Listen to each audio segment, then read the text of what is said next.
जी हाँ दोस्तों, द्रौपदी मुर्मू देश की भावी राष्ट्रपति हैं।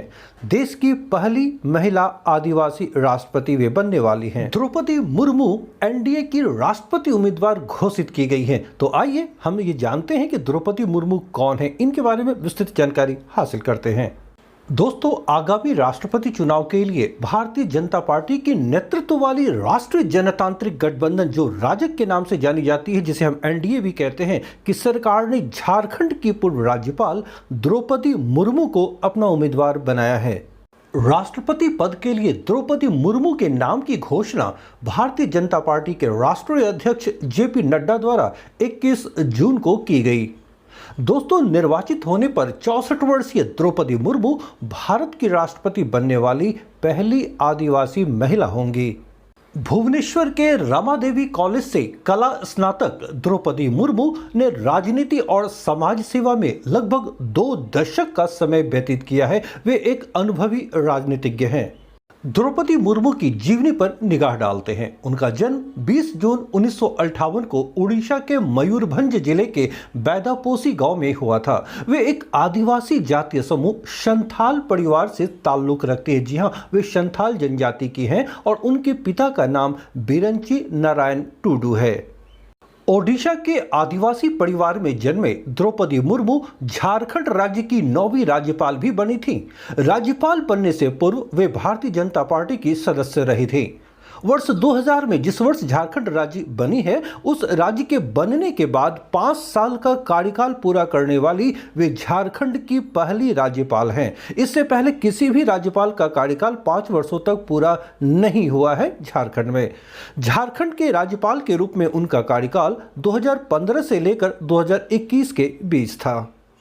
राज्यपाल पद को सुशोभित करने से पहले वे ओडिशा में भारतीय जनता पार्टी और बीजू जनता दल गठबंधन सरकार के दौरान 6 मार्च 2000 से 6 अगस्त 2002 तक वाणिज्य एवं परिवहन मंत्री स्वतंत्र प्रभार रही थी। इसके अलावा 6 अगस्त 2002 से 16 मई 2004 तक मत्स्य पालन एवं पशु संसाधन विकास राज्य मंत्री के पद को भी उन्होंने संभाला था।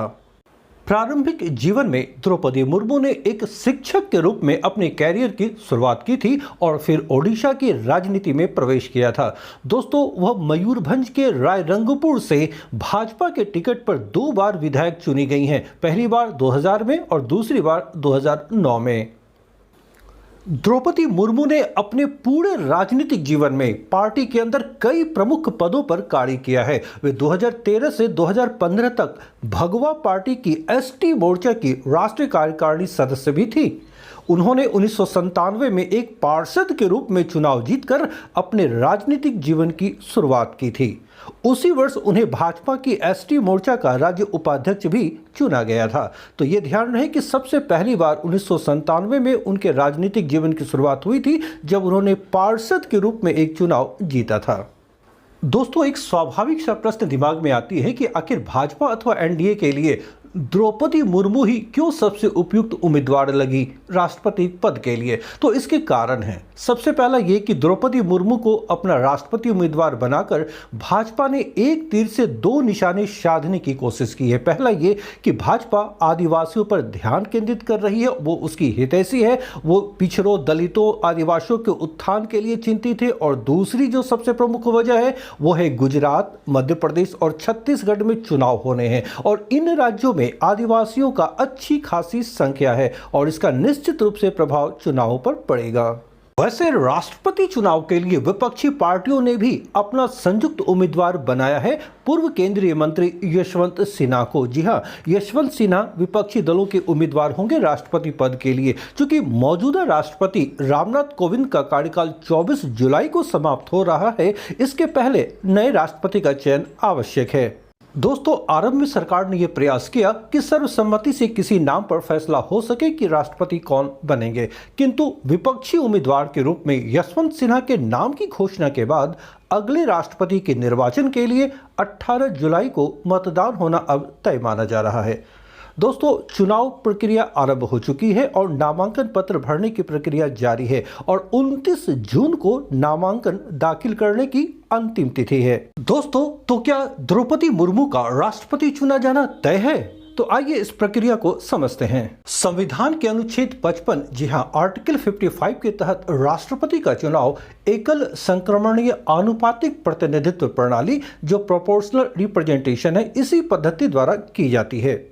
अब ध्यान दीजिए कि राष्ट्रपति चुनाव में कौन लोग अपने मत का प्रयोग कर सकते हैं अथवा कौन लोग हैं जो वोट डाल सकते हैं, अर्थात राष्ट्रपति चुनाव में कौन लोग भाग लेते हैं।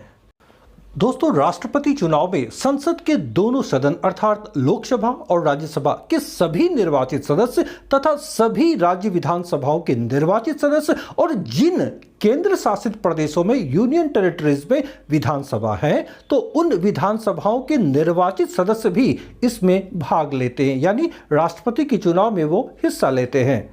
इस दृष्टिकोण से देखा जाए तो वर्तमान में राजग सरकार का पलड़ा भारी है। जी हां, केंद्र में जो भारतीय जनता पार्टी की सरकार है, जो एनडीए की सरकार है, उसका पलड़ा भारी है। इसलिए कहा जा रहा है कि द्रौपदी मुर्मू अगली राष्ट्रपति होंगी, क्योंकि 12 राज्यों में भारतीय जनता पार्टी की अपनी सरकार है और बिहार, नागालैंड तथा मेघालय में वो सरकार के साथ मौजूद हैं। साथ ही साथ केंद्र शासित प्रदेश पुदुचेरी में भी वे सरकार के सहयोगी के रूप में मौजूद है। इसलिए वोटिंग के हिसाब से एनडीए काफी प्रबल स्थिति में है और इसलिए ये कहा जा रहा है कि द्रौपदी मुर्मू देश की अगली राष्ट्रपति होंगी।